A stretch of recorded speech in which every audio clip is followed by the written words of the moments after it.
Good morning or good afternoon, depending on where you are at.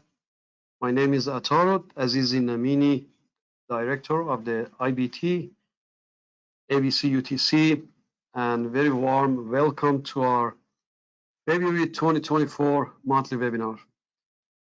Today, our webinar is entitled Implementing the New Specifications for the National Bridge Inventory, Idaho's TD's plan. And we are delighted to have with us several experts that they're going to tell us, give us more detailed information. We have Mike Johnson, a state bridge engineer with the Idaho Department of Transportation, Alan Burek, bridge asset management engineer, ITD, Patty Fish, bridge asset management project manager, and Rob Schultz, Director of Operations, Mayvue Solutions. During the question and answering period, we have received a number of questions, and we're going to try to answer them as time permitted. And we have more than 600 sites that have registered to listen to us live. But if you have some additional questions, please, by all means, post them on the dashboard, and we will get to them as time permitted. This webinar will finish no later than 15 to 20 minutes after the hours. A couple of exciting announcements. So, a couple of news with respect to conference that's coming up, 2024 World Bridge Engineering Conference. As we have mentioned, this conference, we are now covering all aspects of the bridge engineering in addition to accelerated bridge construction. So the topics that I will show with you, it covers really every aspect of the bridge engineering. It's going to be a major conference. If you have a project related to the bridge engineering, please, by all means, submit the abstract. The deadline for submitting an online abstract is April 12th of this year, and a conference planning committee that consists of state DOT engineers who have co-sponsored the conference will be reviewing the abstract, and with their help, we are going to be setting the conference program. So I'm delighted to tell you that we have so far Federal Highway Administration. These are the non-financial co-sponsor of the conference, 33 state DOTs that have co-sponsored. I'd like to say thank you. This is one time we just want to name them just to say thanks for being a non-financial co-sponsor of the conference. If your name is not here and you are interested, please by all means send me an email and we'll include you. So today we have Alabama, Alaska, Arizona, Arkansas, California, Colorado, Connecticut, Delaware, Florida, Georgia, Illinois, Indiana, Kansas, Louisiana, Maine, Michigan, Minnesota, Mississippi, Missouri, Nebraska, Nevada, Oklahoma, Oregon, Pennsylvania, South Carolina, Tennessee, Texas, Utah, Vermont, Virginia, Washington, Wisconsin, Wyoming. So we appreciate being a co-sponsor of the conference. And once we get the abstract with the help of the co-sponsor, we are going to be setting the conference program. As I mentioned, this time around, we are covering all aspects of the bridge engineering. So if you have, and you can see, I'm not going to go through the topics, of course, but you can see that it covers really everything related to the bridge engineering, especially on the innovation side of it, case studies and so on. So by all means, please consider submitting an abstract to the conference, and because this one is going to be, I think it's going to be a fairly good and very, very well attended. So at this point, I'm going to turn it to Kathy, who is going to share with us some additional news related to the bridge engineering. For upcoming events, the AISC NSBA will be having the World Bridge Symposium in conjunction with the Steel Conference sponsored by the NASCC. That's next month in San Antonio, March 20th through 22nd. For more information and for registration, there's a link on the slide, or you can contact Vin Partuca at the email also on the slide for additional information. Our next monthly webinar for the IBT ABC UTC will feature a project in Nashville. It's the accelerated replacement of the iconic Nashville Broadway Viaduct Bridge. Our speakers will be Clayton Markham and Don McCrary with Tennessee DOT and Gresham Smith. That presentation will be on March 21st from 1 to 2:15 Eastern Time. So today's webinar, Atora did a initial presentation of this, but we will finish up with our announcements, and then we'll jump into the featured presentation, which is on implementing the new specifications for the SNBI, the specification for the National Bridge Inventory. And we'll be hearing from Idaho's Transportation Department, letting us know the planning that they have put into this process. Our speakers, as we've mentioned, are Mike Johnson, who is the State Bridge Engineer for the Idaho Transportation Department, Alan Burig, who is the Bridge Asset Management Engineer for the Idaho Department of Transportation, and Patty Fish, who's Project Manager in the Bridge Asset Management Group. And we're also joined by Rob Schultz, who's the Director of Operations for Mayvue Solutions. We have additional people who've been involved in today's presentation, so I'd also like to thank Kay Jimison, who is with Mayvue Solutions, who's their Director of Sales and Business Development. She has been really involved in the coordination of this presentation, so thank you to Kay. Additionally, we're joined by Zach Boyle, also with Mayvue Solutions, who's their BRM asset management expert. He'll be joining us for the Q&A. And I'd also like to thank Paul Lyles, who's the former Georgia State Bridge Engineer, and Jamal El-Qaisi, who is with the FHWA Resource Center. Paul and Jamal will be moderating the Q&A session. So I'd like to mention that there is a question tab on the GoToWebinar.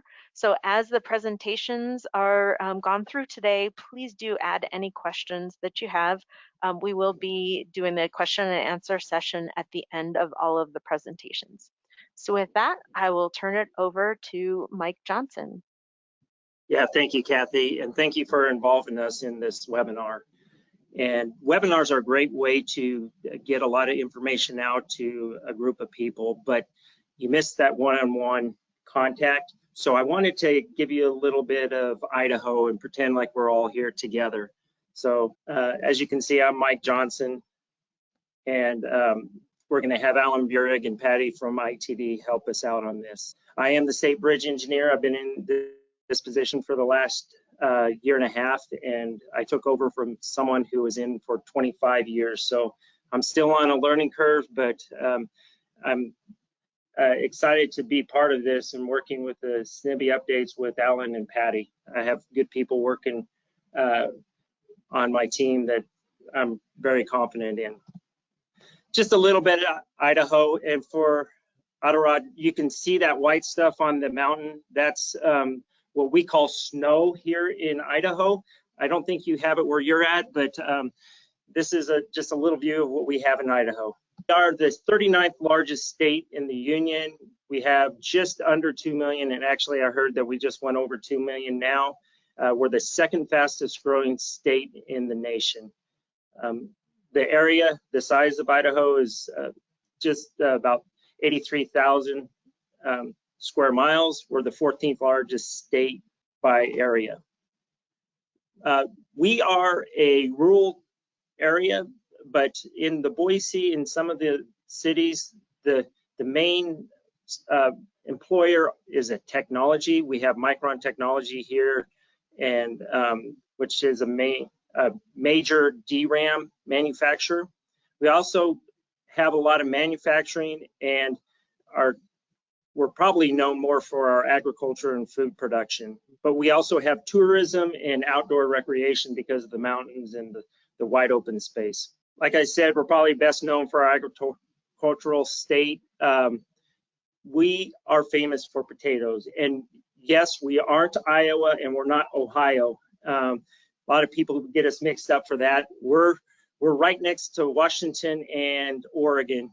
And if you don't know where that is, it's just north of California.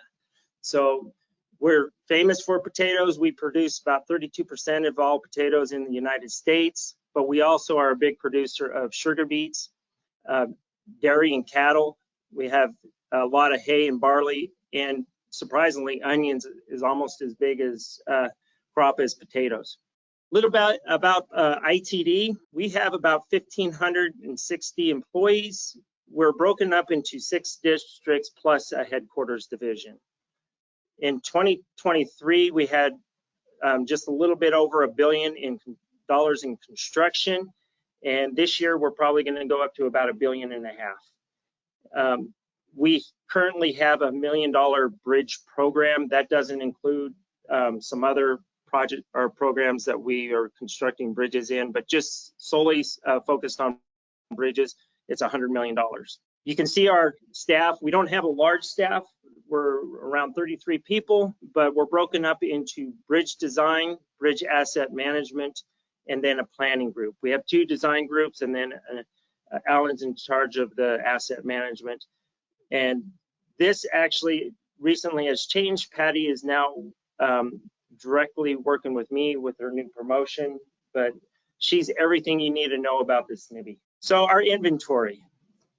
The state highway system, we have 1,835 bridges and just a little over 13 million square feet of deck area. On the local system, we have just over 2,500 bridges with $6,500 million or square feet of deck. And if you look at our metrics, we look at things in Idaho 2 different ways. One based on FHWA metrics, and then the other is just our own personal criteria.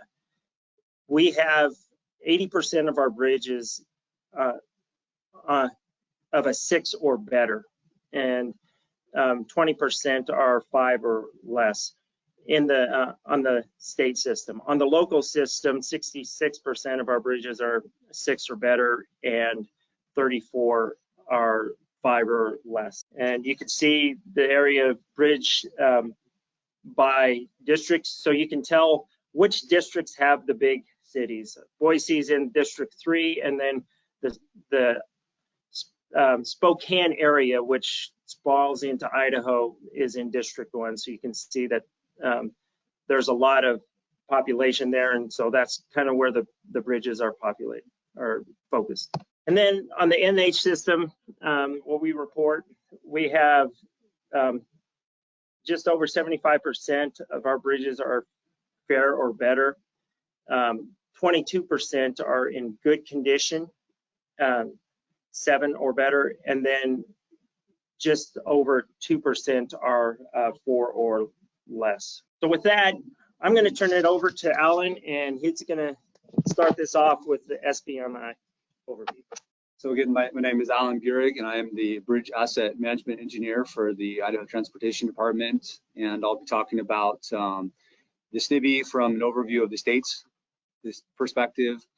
I think for many of us, kind of universally been going back and forth between saying SNBI or SNBI.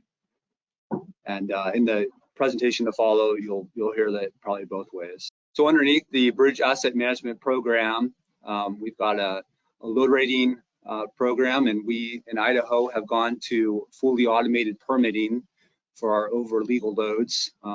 We have a contract with ProMiles, and that's been quite successful for us. So we support that, as well as the bridge and tunnel program, which includes a couple UBITs, our assigned structure program, a scour program. Right now, we're currently under a plan of corrective action with Federal Highway on our scour program, so we have an increased focus in that area. And then we also have a bit of a planning focus using the optimizer in BRM to help identify those bridges that are lean towards the poor condition to aid in populating our STIP and programming future projects. So in total, that our total budget on the state and local system is about $5 million. So for resources on the inspection side, in-house, we have 3 team leads. a couple trainees, been kind of in a rebuilding phase right now, and hiring some more inspectors. We have one full-time UBIT operator. We do our PM does all of our QC in-house, and that's been quite successful for us. On the local system, we consult all of that out, and right now we have 7 consultants working for us, a pretty diverse group of consultants and backgrounds that we target fit to local area needs. We have a lot of highway districts in Idaho. So when we're talking about resources, a big thing for us is we've been noticing is the escalation of costs. While our budgets have remained fairly flat, we've seen quite an escalation. Over the last 3 years, it's been about a 16.5% increase year over year for our consultant costs. And with the SNBI transition, we're anticipating higher costs. And so part of our transition into SNBI is focused on how are we going to best make this work for the resources we have. So I'm going to step back a little bit and kind of give a little bit of SNBI background for those of you that might not be familiar with where all of this came from.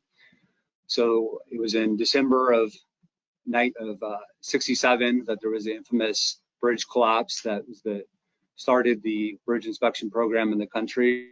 It was in '71 that the NBIS first came out, the National Bridge Inspection Standards.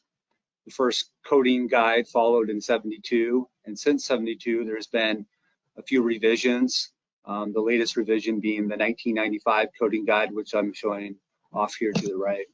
So it was in 2012 that Obama signed the Moving Ahead for Progress, MAP 21, and in that bill was embedded this requirement to update the NBIS and the coding guide, along with a number of other things, including the tunnel inspection program. So I wanted to spend a moment here just to kind of clarify. I think with all of these acronyms and kind of a with all of them, there's this S that is moving around or dropping, and just to kind of clarify what it is that we're talking about. The NBIS is the standards that are part of the Code of Federal Regulations. The NBI is the inventory of bridges, and that is essentially the database, so to speak. The SNBI is the specifications, basically outlining now how we're going to collect that information and what we're going to collect for the database. So when this SNBI process started, it started with FHWA rulemaking, and it was in 2019 that a notice of proposed rulemaking first came out, and that went out for public comment. So AASHTO with T18, now known as the Safety and Evaluation Committee, put that forth to a lot of states, and there was a lot of comments. And then ultimately that culminated in the change of the regulations and the SNBI being referenced as part of those regulations for how we're going to code our bridges.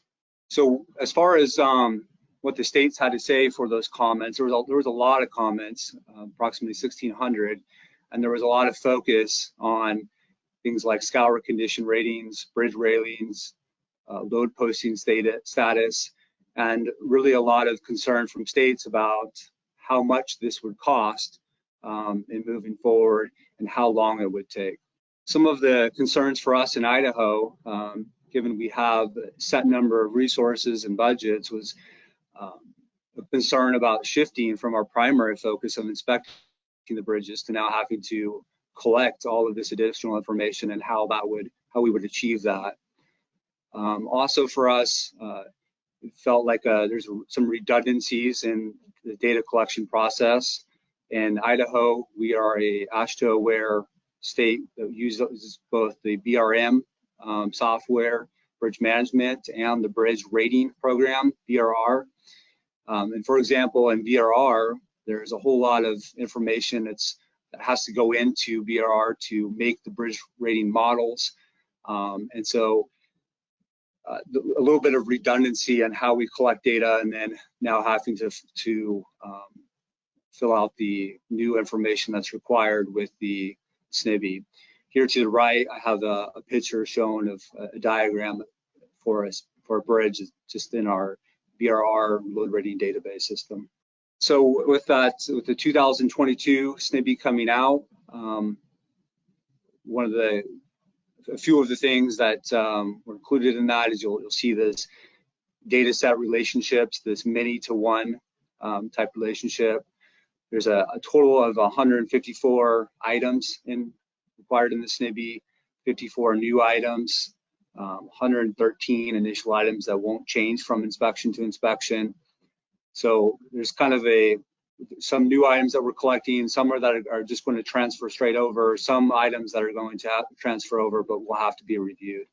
So for us moving ahead in Idaho, we developed a transition plan, and first that consists of coming up with a team in ITD of how we're going to accomplish this work, reaching out to Federal Highway, and have a great relationship with our federal contact, Ed Meltner, and we have been in contact with them and have had some training for the SNBI.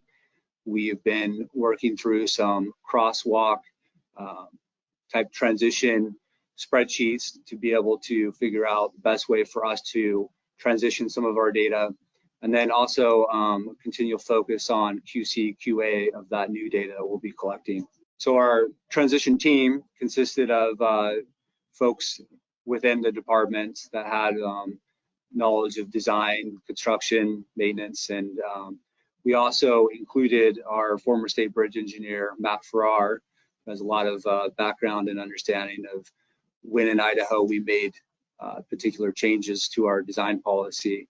And Matt is now working for a company, String Tag. So one of the things that we were focused on was just coming up with some guidance, some easy to follow cheat sheets, so to say, about how we would code this new data. Giving a timeline, I think many of you have probably heard this or seen this timeline, but just to kind of reiterate, it's helpful for me even to go back and check in on this. So it was in May of 22 that the CFRs came into law.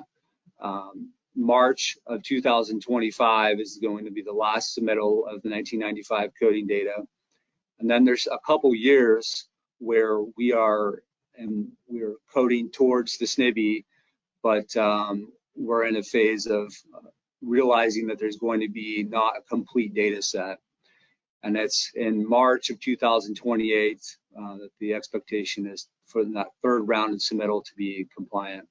So for us in Idaho, we are focused this year on our 48-month bridges because we're going to be successful by 2028. We've got to start now.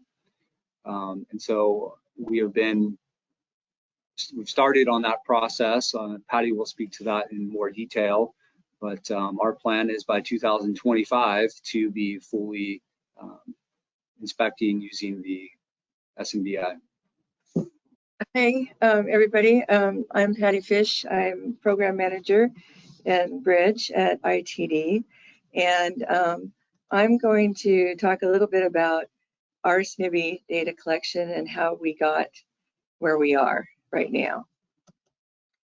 So when this first started many years ago, I've been around for a long time. We've been through many different manual trying to updates, and they didn't go forward. But as this moved forward in March 2022, they released this manual.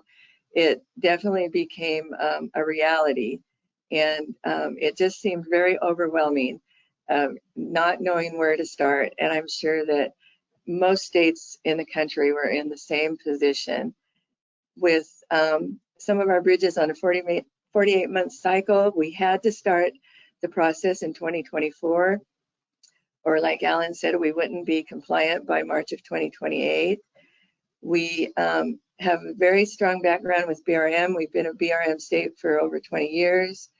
We have a solid working relationship with Mayvue, And on May 8th, 2023, Mayvue presented a webinar on the SNBI collector, and we were sold on it.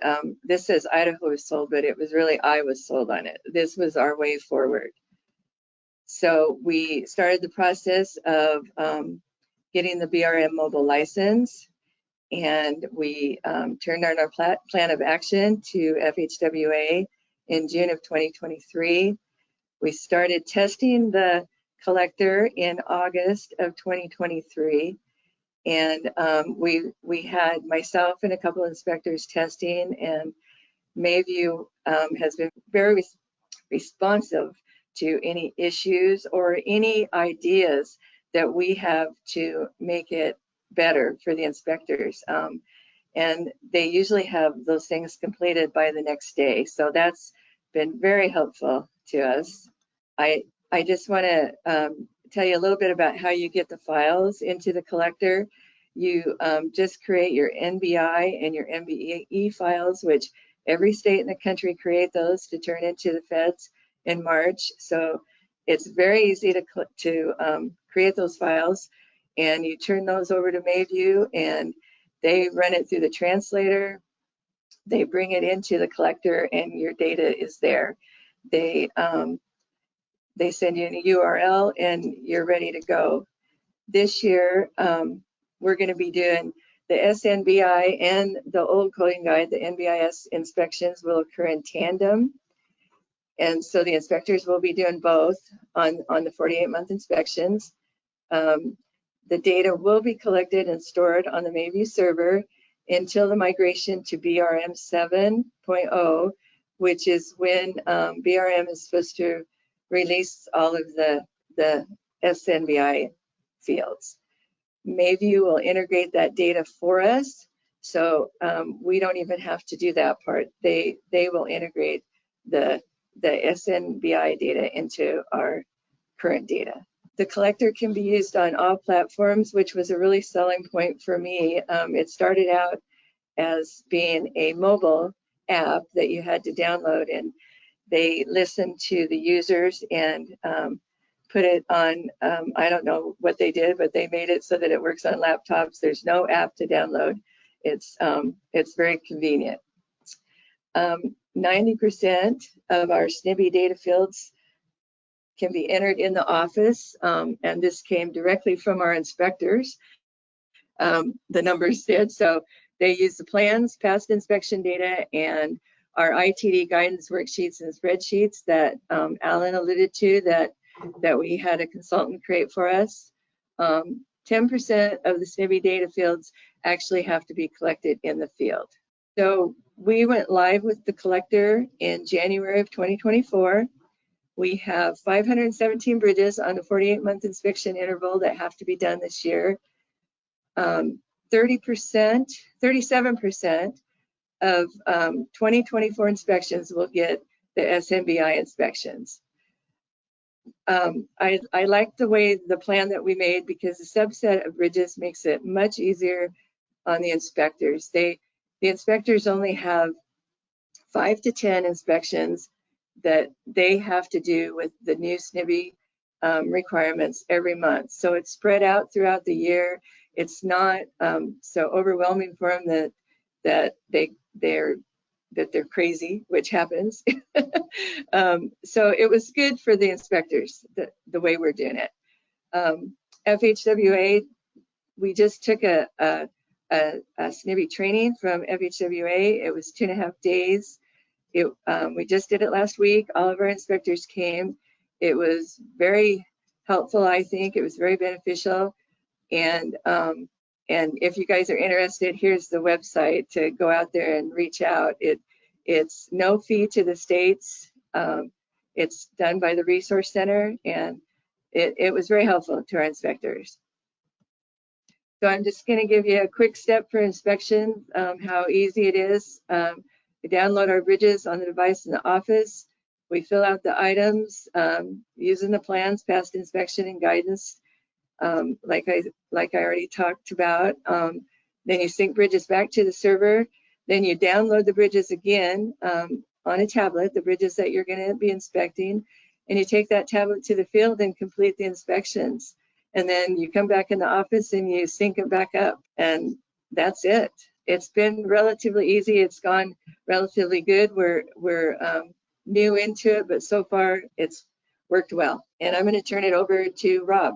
Hi, everyone. I'm Rob Schultz. I'm the Director of Operations here at Mayvue, and I really appreciate the time to be able to actually show you what the SNBI collector is and how it functions. If this is the first time you've heard of Mayvue, I'm not surprised. We've actually been working for over 10 years in the development, support, transformation of the Ashdoor Bridge Management Software, Ashdoor BRM. In 2019, Mayvue became its own entity, and we continue to manage and enhance that application today. As Patty had alluded to, we're actually working on a ground-up rewrite of BRM, which is version 7.0, to be in compliance with the SNBI, but also to bring forward several enhancements and performance upgrades to the application as well. All the software that we create is designed to provide strategic planning and analysis support for all the transportation agencies out there. So Alan did a good job of outlining the timeline for how things have progressed for the SNBI. So I'm just gonna, I'm a visual person, so I created this slide to kind of show you what that looks like on a linear timeline. And you can see that this is actually the 4th webinar that we've given talking about the SNBI, the transition, and the SNBI collector. You can see by looking at this, we're just over 2 years away from that first NBI submittal following the SNBI. So we're finding that a lot more agencies are approaching us who initially were going with an idea of pen and paper or fancy Excel spreadsheet data collection and are looking to learn more about the SNBI collector and how this tool can make it more efficient for them to collect data. So this is what the SNBI collector looks like, a pretty simple application. It's designed to be compliant with FHWA and compatible with Ashdoor BRM, as we said. The SNBI collector uses the same transition rules as the FHWA transition tool. As Patty so rightfully called out, we hear our users. So our mobile bridge inspection application that we designed when Mayvue first started way back in 2019 was initially designed just for Apple, iPhone, and iPads, as well as Google tablet and mobile devices. And we found out that not every agency wants to go out and be procuring these types of devices. So when we created the SNBI collector, we made it so that if you're an agency that's what you use, you can still use those devices, but we also made it so that it works on your laptop and your desktop. Again, as Patty said, you can go out and download the data for all the bridges that you're going to be collecting information for, and then when you're done, you just sync it back. We've made it very simple. All of that data stored in Mayvue's cloud environment, and once Ashdoor BRM 7.0 is released, like Patty said, we white glove service, transfer all of the data you've collected with the SNBI collector into your BRM system. If you're an agency that doesn't use BRM, we can also provide that in the form of a database for you to get an export of and then import into your BMS as well. And then the great thing about the SNBI collector is it's actually the first module in our next generation bridge inspection platform. So if you're interested in having conversations with us about where we're heading with bridge inspection and how we can bring efficiency there, we want to speak with you. So far today, 7 agencies have already committed to the SNBI collector, and they're in various states of deployment, with many of them either starting to collect data last month or going out and beginning collecting data this month. As Patty said, we're always looking for ways to bring efficiency to you, the user, and improve your overall quality of life. So we're still early in the data collection process for the SNBI collector, but when South Carolina rolled out the mobile bridge inspection app, we asked them, you know, what kind of efficiencies are you seeing? And they said that they were seeing up to 30% drop in overall inspection time. And that was actually at the beginning of when they were using the tool. And they foresaw it getting even better as people got more used to the new software. And then because we were able to bring multimedia, so the ability to take photographs, the ability to sketch and annotate directly on those photos or on top of templates, right into the application, they also saw a 75% drop in those related efforts in that. And so that's what we're capable of, and that's what we're looking to do here with the SNBI collector. Again, it works on any device you have. You can either use it directly in your browser, or you can go and get it from the app stores. We also make it seamless for you to get updates. So we learned again when we did the mobile bridge inspection application that having to play nice with Apple and Google and all their terms can sometimes make it take days to weeks to get new updates into the app stores. So we took a different approach. We learned, and now whenever you launch the application, if there's an update available, the application tells you and you can update. You don't need to go to an app store, download anything. It just happens real time inside the application. And then, as Patty talked about, we make it so that you can download the bridges to your device, like a laptop or a tablet, and you can work entirely offline in the field to collect data that you need. So getting started, we try and make this as easy as possible. So when you license the application, we work with you to get your data in, your NBI and BE data. We work to understand what users you want to have access to the application, and we provide you a URL. And when you click on that URL, it opens up the SNBI collector and does all the configuration for you behind the scenes. So if you can click a URL and log into the application, you can actually begin collecting SNBI data today. So I've stressed this many times, but we're really big on trying to make things simple because new applications can be very daunting, and we don't want you to have to go through a significant amount of training to get started using this application. So when you open the SNBI collector, you can see on the left side of the screen here, you have your navigation. And the application is designed to have 3 steps. First, you download the bridges. So the bridges that you're going to be collecting data for, you download those to your device. Then you go to the bridges screen, and that's where you do all of your data collection. And since you're going to be spending the most amount of time there, that's at the top of your navigation. And then when you're done collecting all that information, you go to the upload and you sync that data back to our cloud repository. You'll also see that there's a logout here, which means that we have user security built into the application. And today we have 2 roles. So you can either be an administrator or you can be a user. Administrators get a nice dashboard that lets them see the overall data collection progress being made for the SNBI data. They also can control who has access to what bridges, and they can also add and delete bridges. And your users, which is where most of your individuals are going to be assigned, they can view and edit the bridges that they have access to. So let's hop into the workflow. First, we're on the download screen, and you can see that everything's displayed in a table. So once you get used to this table structure, you can pretty much navigate throughout the whole application and understand how to do things. In this table, you see that the first column says downloaded, and there's a green check mark next to that first bridge. What that means is I've clicked that download button next in that row, and I've downloaded that data to my device.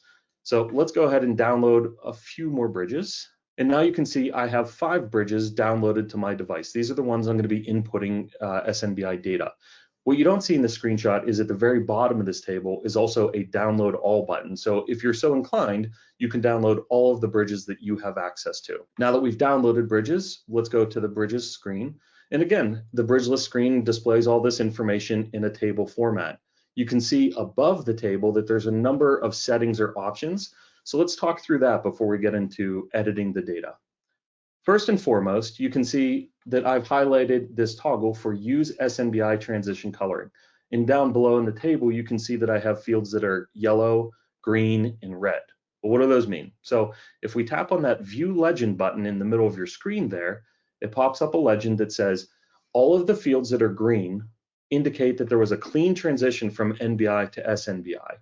The fields that are yellow indicates that that was a computed transition field. And the things that are red indicate that there was no transition. So this is going to be very helpful as you're going through and filling out data for your bridges. Now, if we come back to the bridge list screen, you also see at the top that it says use names as headers. And what that does is it turns all your column headers into human readable names instead of the IDs. What I like about this, though, is that the development team has programmed it so that you can still hover over all of those columns and get the bridge ID information. Also, if you turn off that use names as headers, when you hover over the bridge ID as the column header, you'll get the friendly name as well. So it's very intuitive, very friendly. If you're an Excel nerd like me, we have this button on the far right side that is export to Excel. And when you click on this, it's going to take all of the bridges that you have downloaded locally and export that out into a spreadsheet format. And what I like about this is at the top, you can see that we maintain both of the header information. So the friendly name and the ID. And then also at the bottom, you'll see all these worksheets in this spreadsheet. And those are all the different, they correspond to all the different buttons that you saw on that grid here. So all of your bridge information is downloaded into this spreadsheet. At the top, Patty indicated that we're clamoring for feedback, and we really like to show timely responses to user inquiries. So we have a show support widget built into the application. And when you toggle that on, in the lower right-hand corner, you have a button that says Mayvue support. And when you click on that, that is your direct line of communication to myself and the rest of the development team that's working on the SNBI collector.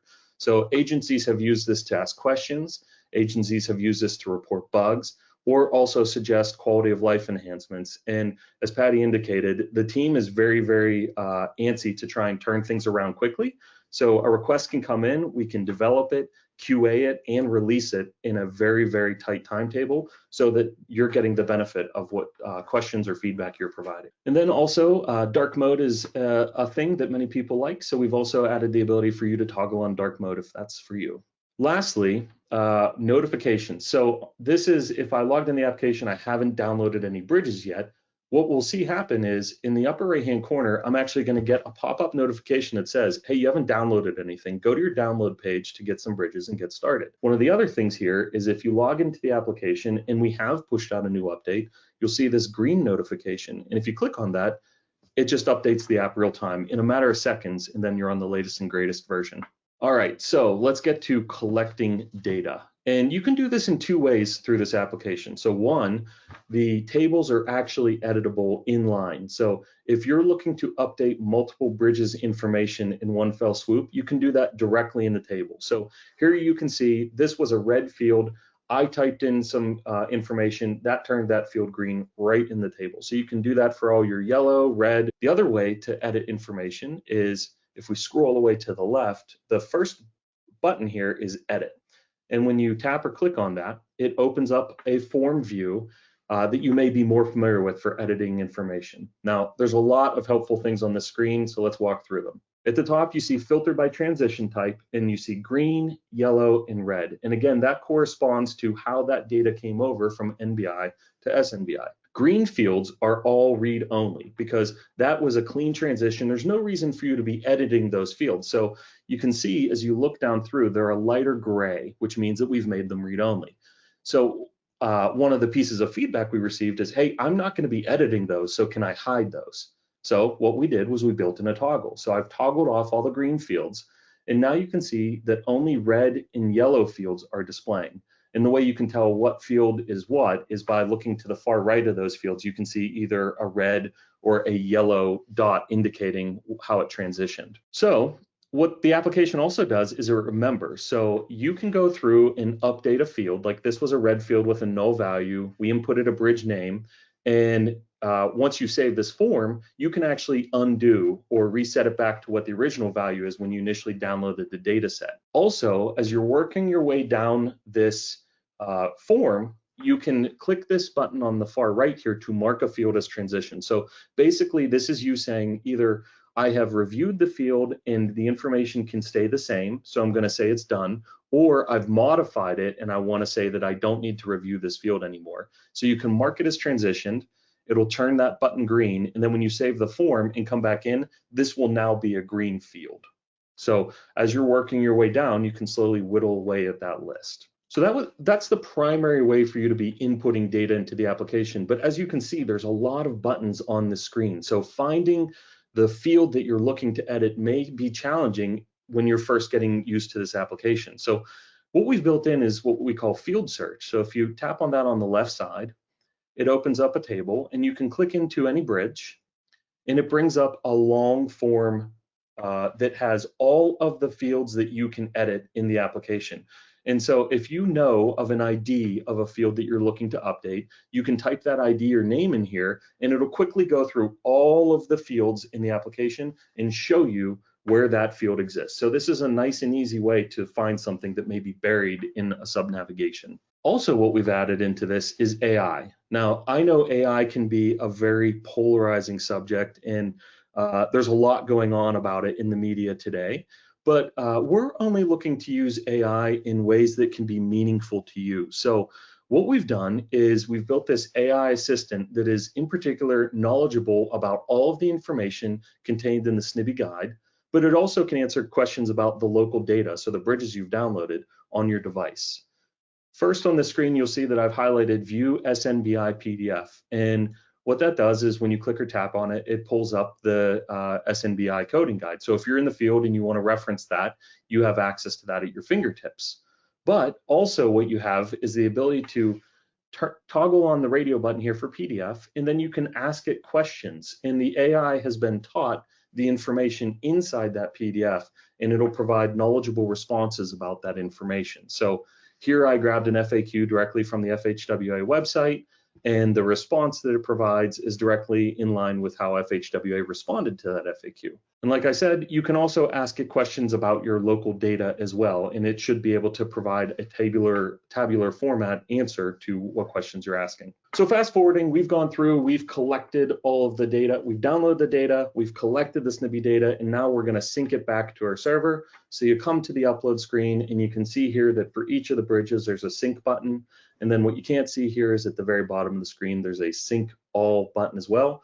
So once you've satisfactorily collected your data, you can sync it back to the server, and then it's available for you to either download on another device. Like Patty was saying, her team will do data input in the office on a laptop or desktop, and then download it to a tablet for field data collection, or you can do some of that upfront data collection, sync it back, and then if another team member is collecting more information for that bridge, they can download that as well. That's a lot in a little bit of time. So if you have any interest in talking more about the SNBI data collector, or you want to talk about mobile inspection and what the future of that looks like, my contact information is up here on the screen. I also have the contact information of the two other panelists from Mayvue up on the screen. We love to talk about this, so please don't hesitate to take a screenshot and reach out to us. All right. So well, thanks for a very interesting presentation.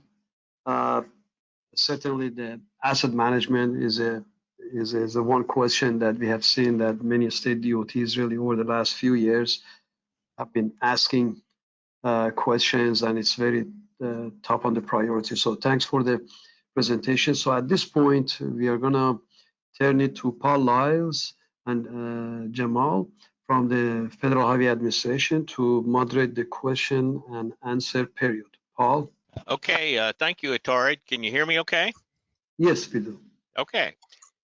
We had some questions that came in beforehand. I call those pre-webinar questions. And also we've got some that have come in during the thing, and we'll go ahead and get underway.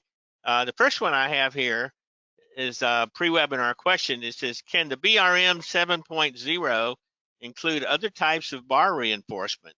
It said, for instance, galvanized rebar, Galvabar, Chromex 9100, Chromex 4100, fiber reinforced polymer bars, or stainless steel, and so on. Can they do that as a drop down? I'll take that one. Yes, it is indeed a drop down, and you can configure to have any other data that you would like to track as a drop down as well.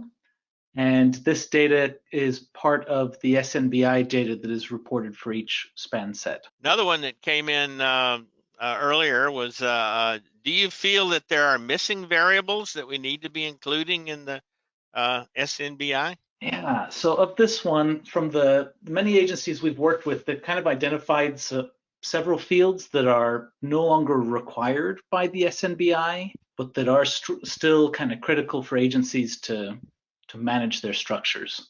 So things like the administrative areas, the detour speeds and widths, which you'll use for life cycle costs, and some of those others that go above and beyond the strict federal reporting needs. But yeah, there are a few fields out there, and if anyone else has fields that they would like to track or that they recommend still tracking, we can accommodate that. Okay. This is an interesting question. This came in earlier. Have you associated element quantities and repair priorities with pay items for concept budgeting and prioritizing of repairs? From the Mayvue side, yes. BRM and Mayvue's tools can handle all of that. That might be more specific to if Idaho is using that function. Okay. Regarding BRM implementation, are there methods for getting the new items into your reports before field verification? Again, from the Mayvue side, yes. We've seen obviously the SNBI collector we showed here today is the easiest method, which is what Idaho is following. We have seen other agencies follow different approaches like purpose-specific spreadsheets, or adding it to your current inspection forms. We've seen a few other agencies follow that, but Idaho has found the easy path. Okay.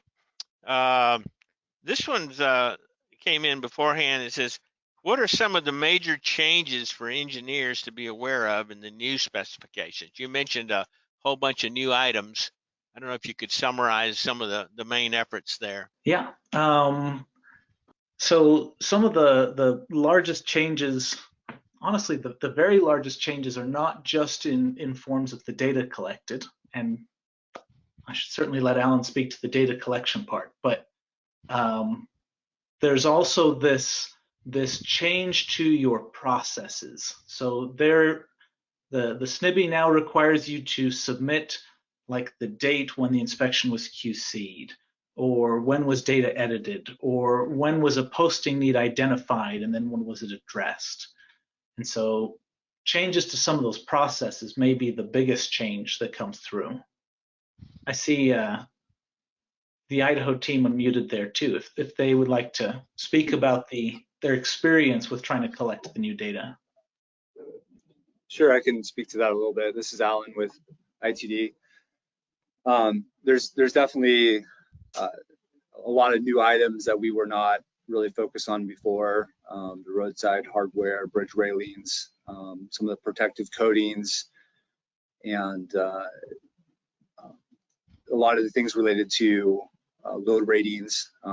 So for us, it was really beneficial to sit down to have that kind of a SNBI team in which we were addressing those items that were new, that we realized were going to be kind of sticking points, and then develop some cheat sheet guidance for our inspectors, and to kind of go back in the Idaho history, and when did we change from using this rail type to that rail type? When did we switch over to using epoxy coated steel? We were able to kind of come up with some uniform guidance to be able to hand out to our inspectors. Okay. This is another pre-webinar question, was what other asset management systems are other agencies using? It says, for example, CartGraph and et cetera. You want to comment on that? Yeah. So in the United States, for bridge management, your largest players are going to be Ashtaware BRM, and then Dayton's DTIMS, and homegrown spreadsheets, pretty much in that order. There's some other software types that are out there that are used, but if you reach out to agencies, they are all very happy to share their feelings, their experiences with using any of these systems. Okay. Is Mayvue hosting the Idaho ITD? Is Mayvue hosting their? Yes, and the answer is that we are hosting their site. So Rob mentioned that the data syncs to the repository that is hosted by Mayvue. I think the question is Mayvue hosting the IDT BRM server. Yeah. That's the question. Yes. No, they're not. Okay. We are looking at going that direction sometime in the future, but right now, no, they are not. Okay, and then is it possible to access the previous 3 webinars mentioned by Rob on his timeline? Yeah, I would say reach out to me directly, and we can talk. I can provide that information. Okay. Another question here we have, some DOTs use different applications for report writing and submission process. How do you transfer your field data from the SNBI collector to other applications? Yeah, so if you're an agency that is using BRM, like we said, we will develop an integration for BRM7 when that is finally released, which is going to be coming later this year, to get that data directly into that application. If you are not a BRM agency, we would provide you with access to a database that is a collection of your SNBI data that was collected through the SNBI collector for you to then import into your BMS. And if you needed help with that, obviously we'd be happy to assist. Okay. Another question that came in here. Patty mentioned that 10% of the data has to be collected at the site. What does typically need to be collected, and could this data be also collected automatically in the future? A lot of those fields are like the new fields like joint conditions, bearing conditions, just things that you have to verify in the field. Minimum vertical underclearance or something is one of the new ones. I can't remember all of the new fields, but they actually have to be collected in the field or verified in the field. You might be able to code your railing condition depending on your past experience with that bridge in your inspections, but you really need to verify that in the field. So there's just certain items that you need to collect in the field, and then you really need to verify everything in the field when you're out there. Okay. We have a question here. Is there a step to check the accuracy of collected data? I'll speak to that a little bit. I actually have just started QCing all of our January inspections, and there were only 10 of them. So we're on, a slow start, but I just downloaded everything from the collector into the spreadsheets, and I've gone through the spreadsheets and found the items that didn't get populated that should have, just things that didn't look right that I've sent back to the inspector to verify and confirm and fix what isn't there. Okay. We have another one here, came in during your presentation. It says, is the edit of the bridge data performed by users or by administration people only? Can anybody do it? Yeah, that's correct. So administrators have access to everything, and they can control what regular users can edit. So they provide access to bridges, but regular users can edit information. It's worth being clear, though, that when you saw the screenshots there of the application, the green fields, the things that were clean transitions from NBI to SNBI, are read-only. So users can edit the yellow or red fields. Okay. That's most of the questions that we had before we started the question and answers. It's a few minutes after 2 or after the hour, depending on where you are. But anyway, I'm going to go ahead and turn it over to Jamal, and he will ask the remaining questions that came in during the Q&A. Jamal? Thank you, Paul. Can you hear me? Yes. Oh, great. Great presentation, guys. It's really a relevant topic. There's a question about a Mayvue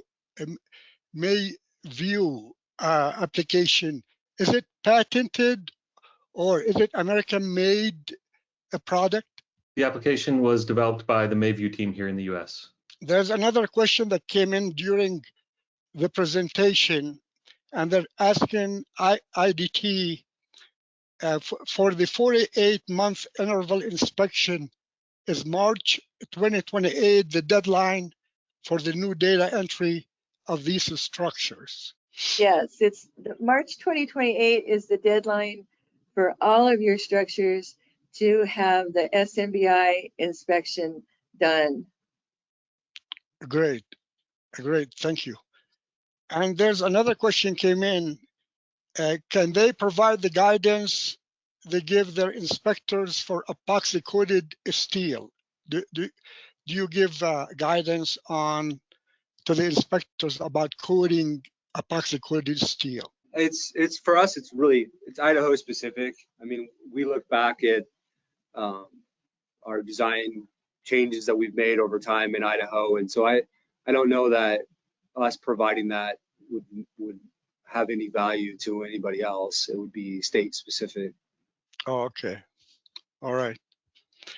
Another questions they're asking where the next webinar or any other training session scheduled by Mayvue and registration detail. This is related to the, I guess, Rob product. They're asking about the next webinar, if you have any training sessions on the Mayvue. I appreciate it. Yeah, we're always working on the next webinar. A date hasn't been scheduled yet, but our development team is busy enhancing the application. So the next webinar will be about the new features that have been added since our last webinar. And if you're interested in attending, please just shoot me an email to rob.schultz@mayvue.com, and we'll make sure we add you to the list. All right.